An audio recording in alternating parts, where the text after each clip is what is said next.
ఈరోజు మనం what is JEE means, ఈ జేఈ మీన్స్ ఎగ్జామ్స్ కి మనకి ఇది అలాగే ఏమేమిటి సబ్జెక్ట్స్, వాటిలో ఎంతెంత మార్క్స్, అలాగే ఏమేమి కాలేజ్ మనం పెట్టుకోవచ్చు ఈ యొక్క జేఈ మీన్స్ ఎగ్జామ్స్ అనేవి మనం రాస్తే. అలాగే ప్రతి ఒక్కటి about JEE means, what is JEE means అనే ఒక మంచి పర్ఫెక్ట్ వీడియో మీకు ఈ యొక్క ఫుల్ లెంత్ వీడియోలో నేను మీకు ఇస్తున్నాను. మీరు లాస్ట్ చూస్తే మాత్రం ఫుల్ క్లారిటీగా మీకు అర్థమైపోయింది అనమాట వాట్ ఈస్ జేఈ మీన్స్ అనేది.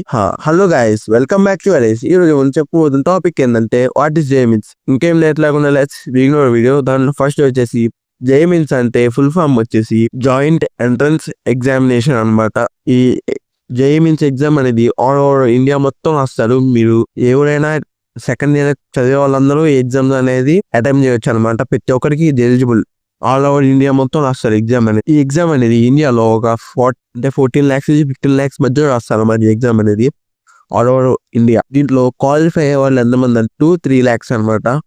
ఎంతమంది క్వాలిఫై అవుతారు. ఇది జేఈ మీన్స్ ఎగ్జామ్స్ మాత్రమే. అలాగే అడ్వాన్స్ కి అయితే ఇంకా అకౌంట్ చాలా తక్కువ ఉంది, గుర్తుపెట్టుకోండి. సెకండ్ ఇయర్ జనవరిలో మీరు రాస్తారు కాబట్టి సెకండ్ ఇయర్ చదివే వాళ్ళు ప్రతి ఒక్కళ్ళు దీనికి ఎలిజిబుల్. ఈ జేఈ మీన్స్ ఎగ్జామ్ అనేది ఏ కాలేజ్కి వెళ్ళొచ్చు అంటే మీరు ఐఐటి, ఎన్ఐటి, జిఎఫ్టిఐ ఈ 3 కాలేజ్ మీరు వెళ్ళొచ్చు అనమాట. వీటి యొక్క ఫుల్ ఫామ్ వచ్చేసి ఐఐటి అంటే ఇన్స్టిట్యూట్ ఆఫ్ ఇన్ఫర్మేషన్ టెక్నాలజీ, అలాగే ఎన్ఐటి అంటే నేషనల్ ఇన్స్టిట్యూట్ ఆఫ్ టెక్నాలజీ, అలాగే జిఎఫ్టిఐ అంటే గవర్నమెంట్ ఫండ్ టెక్నికల్ ఇన్స్టిట్యూట్. అర్థమైందిగా. మీరు ఒకవేళ జేఈ మీన్స్ ఎగ్జామ్స్ అనేవి రాస్తే మీరు ఈ 3టికి వెళ్ళొచ్చు అనమాట. కౌన్సిలింగ్ పెట్టుకొని మీరు 3టికి వెళ్ళొచ్చు.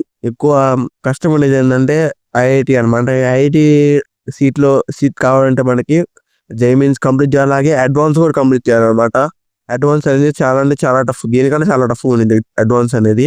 సో నెక్స్ట్ ఎన్ఐటి కావాలనుకుంటే మాత్రం మనకి ఓన్లీ జేఈ ఒకటి కంప్లీట్ చేసుకొని నెక్స్ట్ ఎన్ఐటిలో వాళ్ళు ఇస్తారు కౌన్సిలింగ్. అప్పుడు దానిలో కౌన్సిలింగ్ మనం పెట్టుకుంటే సీట్ అనేది అలవాట్ అయిపోయింది. ఈ ఎగ్జామ్స్ అనేవి మనకి జనవరి 2 సెషన్స్ ఉంటాయి. జనవరి 1 జనవరి మే ఈ 2 సెషన్స్ లో మనకి ఎగ్జామ్స్ అనేవి కండక్ట్ చేస్తారనమాట. మీరు ఒకటి దేనిలో ఎక్కువ వచ్చినా దాన్ని బట్టి మీరు కౌన్సిలింగ్ అనేది అటెంప్ట్ చేసుకోవచ్చు. దీంట్లో మనకి ఎక్కువ బీటెక్ వాళ్ళే ఉంటారు కాబట్టి పేపర్ 1 అనమాట. బీటెక్ అక్కర్లేదు, కొంతమంది కోసం కొంతమందికి అక్కర్లేదు. ఎక్కువ మంది ఏపీలో రాసే వాళ్ళు బీటెక్ కాబట్టి రాసేది పేపర్ 1. దీంట్లో మనకి 3 సబ్జెక్ట్స్ ఉంటాయి: మ్యాథ్స్, ఫిజిక్స్, కెమిస్ట్రీ. 25 అంటే 3 సబ్జెక్ట్స్ నుంచి 25 మార్క్స్ అనేది అలౌట్ చేస్తారు. సో టోటల్ 75 క్వశ్చన్స్ అనేవి ఉంటాయి. ఈచ్ క్వశ్చన్ కి 4 మార్క్స్. ఒకవేళ మీకు కరెక్ట్ ఆన్సర్ పెడితే 4 మార్క్స్ వస్తాయి. ఒకవేళ మీరు రాంగ్ ఆన్సర్ పెడితే మాత్రం -1. మీరు ఏ ఆన్సర్ పెట్టకపోతే 0 మార్క్స్ అనేవి అలౌట్ అవుతాయి అనమాట. గుర్తుపెట్టుకొని ఇది చాలా ఇంపార్టెంట్. మీకు వస్తేనే ఆన్సర్ పెట్టండి, లేకపోతే ఓన్లీ నా క్వశ్చన్. ఇదే ఒక మంచి టిప్ చాలా మంది చెప్తారు టీచర్స్. ఇది మాత్రం పక్కా ఫాలో అవడానికి ట్రై చేయండి ఈ ఎగ్జామ్ రాసేటప్పుడు. ఓన్లీ 3 hours 15 minutes ఈ ఎగ్జామ్ రాయడానికి టైం అనేది ఉంటుంది. అది కూడా మీరు ప్లేసెస్ అనేవి మీకు దగ్గర ఉన్న ప్లేసెస్ సిటీస్లో పెట్టుకోవచ్చు. ఈ కౌన్సిలింగ్ ఎగ్జామ్ అనేది ఎక్కడ రాయొచ్చు కూడా మీరు డిసైడ్ చేసుకోవచ్చు. ఒక 4 cities అలా పెట్టుకుంటే, ఫర్ ఎగ్జాంపుల్ నేను గుంటూరు, విజయవాడ అలా చెప్పొచ్చు. అలా మీ దగ్గర ఉన్న చూసుకొని పెట్టుకోండి. లేకపోతే డిస్టెన్స్ ఉన్న డిస్టెన్స్ మీ ఇష్టం. కంప్యూటర్లో CBT అని టెస్ట్ అంటే కంప్యూటర్ బేస్డ్ టెస్ట్ అనమాట. ఈ మెయిన్స్ ఎగ్జామ్ అనేది ఓన్లీ కంప్యూటర్లోనే ఈ ఎగ్జామ్ అనేది ఫాలో అప్ అవుతాయి.